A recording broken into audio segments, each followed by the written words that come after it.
कहानी पापा कंजूस हैं। मुरझाए फूल दोबारा नहीं खिलते, जिंदगी दोबारा नहीं मिलती, मिलने को तो मिल जाते हैं हजारों लोग दोबारा दुनिया में, मगर हजारों गलतियां माफ करने वाले माँ बाप नहीं मिलते। ये कहानी है एक नौजवान लड़के की जो गुस्से में अपने घर से निकल आया है और बड़बड़ा रहा है। छुपा कर रखते हैं सारे पैसे। एक मोटर बाइक ही तो मांगी थी मैंने, कोई खजाना तो नहीं मांग लिया। ठीक है कोई बात नहीं, अगर वो मुझे बाइक नहीं दिलाना चाहते तो मैं भी तब तक घर नहीं जाऊंगा जब तक कि मैं नई मोटर बाइक नहीं खरीद लेता। लड़का ये गुस्से में बड़बड़ाते हुए जा रहा, तभी उसके पैरों में कुछ चुभा। पैरों की तरफ देखा तब उसे रियलाइज्ड हुआ कि वो हड़बड़ी में अपने बदले अपने पापा के जूते पहन कर आया। पैरों में क्या चुभ रहा है ये देखने उसने जूते चेक किए तो उसने पाया कि जूते में से एक छोटी सी कील उभर आई है जो बार बार उसे चुभकर घाव बनाने की कोशिश कर रही है। गुस्से में वो फिर बड़बड़ाया, मैं ठीक ही सोचता हूँ, मेरे पिता सच में बहुत कंजूस है। देखो कितने पुराने और क्या घटिया क्वालिटी जूते इस्तेमाल करते हैं। पता नहीं सारा पैसा छाती पर लेकर जाएंगे क्या। लड़का अपने गुस्से और बौखलाहट में आगे बढ़ता रहा। थोड़ी दूर जाकर एक बगीचे तक पहुंचा, वहां पर बेंच पर बैठ गया। अचानक वहां पर उसे याद आया कि वो अपने साथ अपने पापा का वॉलेट भी उठा कर लाया था। उसने सोचा आज पता चलेगा पापा पैसे कहाँ छुपा कर रखते हैं। उसने अपने पापा का वॉलेट अपनी जेब से निकाला जो बहुत पुराना और फटा हुआ था। ये वही वॉलेट था जो पापा घर में किसी को छूने भी नहीं देते थे। जब लड़के ने अपने पापा का वॉलेट खोला तो उसमें महज 120 रुपए थे और अपनी फैमिली की फोटो और एक छोटी सी डायरी थी। डायरी को देखकर लड़के ने सोचा अच्छा तो इसमें छुपा कर रखे हैं सारे राज, इसी में लिखा होगा किससे कितने पैसे लेने हैं या किसको कितने पैसे दिए हैं। अब पता चलेगा कि पापा ने कहां कहां पैसे इन्वेस्ट कर रखे हैं।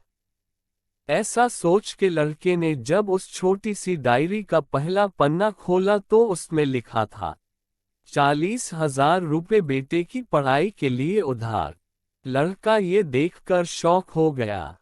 उसने फिर दूसरा पन्ना खोला जिसमें लिखा था 50,000 उधार नया लैपटॉप बेटे के लिए। ये वही लैपटॉप था जो पापा ने 2 साल पहले ही अपने बेटे को दिया था क्योंकि वह कॉलेज जाने लगा था। लड़के को अब पता चला कि वह जो भी चीजें पापा से डिमांड करता तो पापा कहाँ से पैसे लाते थे। डायरी के इन 2 पन्नों ने ही लड़के का गुस्सा पूरी तरह शांत कर दिया और उसके मन को पश्चाताप से भर दिया।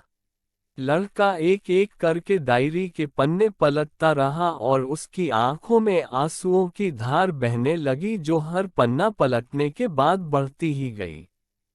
उसे पता चलता गया कि पापा ने अपनी फैमिली की जरूरतों को पूरा करने के लिए किस किस से कितना उधार लिया है। पन्ना पलटते पलटते लड़का पिछले दिन की डेट तक पहुंचा। पिछले दिन की तारीख वाले पन्ने पर लिखा था 50,000 बेटे की बाइक के लिए। इस पन्ने को पढ़ते ही बेटे को लगने लगा कि वो इस दुनिया का सबसे खराब बेटा है।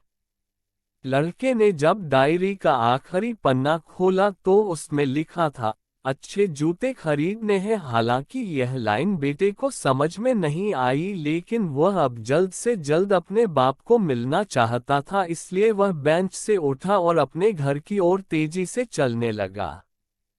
बगीचे के थोड़ा आगे रास्ते में पानी गिरा हुआ था जिस पर चलने के बाद लड़के को अपने पैरों में ठंडक महसूस हुई। उसने अपने पैरों से जूते उतार कर देखे तो दोनों जूते नीचे तल से फटे हुए थे जिनसे पानी रिसकर पैरों तक आ रहा था।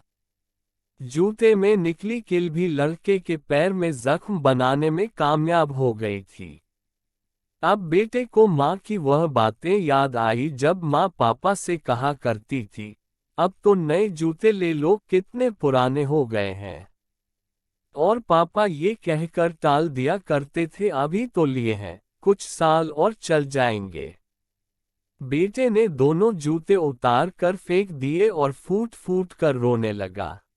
लड़का बड़ी तेजी से अपने घर की तरफ दौड़ा, न जाने उसमें इतनी ताकत कहाँ से आ गई कि रास्ता बहुत लंबा होने के बावजूद वह थोड़ा भी नहीं थका और सीधे अपने घर ही जाकर रुका। घर जाकर उसे पता चला कि पापा घर नहीं है, मगर उसे पता था कि पापा कहाँ मिलेंगे। वह तुरंत नजदीक के बाइक डीलर के शोरूम पर गया, जहां पर उसका बाप उसके लिए नई गाड़ी खरीद रहा था। लड़का दौड़कर अपने बाप के गले से लग गया और फुट फुट कर रोने लगा। जब पिता ने लड़के से पूछा कि क्या हुआ तो लड़के ने अपने पिता से माफी मांगी और कहा कि मुझे बाइक नहीं चाहिए, इन पैसों से आप अपने लिए नए जूते खरीद लीजिए और आगे से मैं कोई भी चीज खुद के कमाए पैसे से ही लूंगा। मैं बड़ी मेहनत करूंगा और आपका कर्जा भी चुका दूंगा।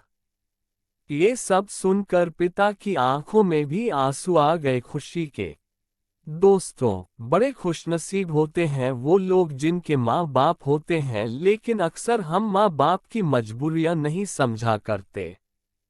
आशा करता हूँ ये कहानी जानने के बाद आप लोग माँ बाप द्वारा इनकार की गई बातों की गहराई को समझने की कोशिश करोगे। आशा करता हूँ कि यह कहानी आपको पसंद आई होगी। इस कहानी पर आपकी क्या राय है, हमें कमेंट करके जरूर बताएं। कहानी अच्छी लगी हो तो लाइक और शेयर जरूर करें। चैनल पर नए हैं तो प्लीज सब्सक्राइब कर ले। कहानी सुनने के लिए आपका धन्यवाद।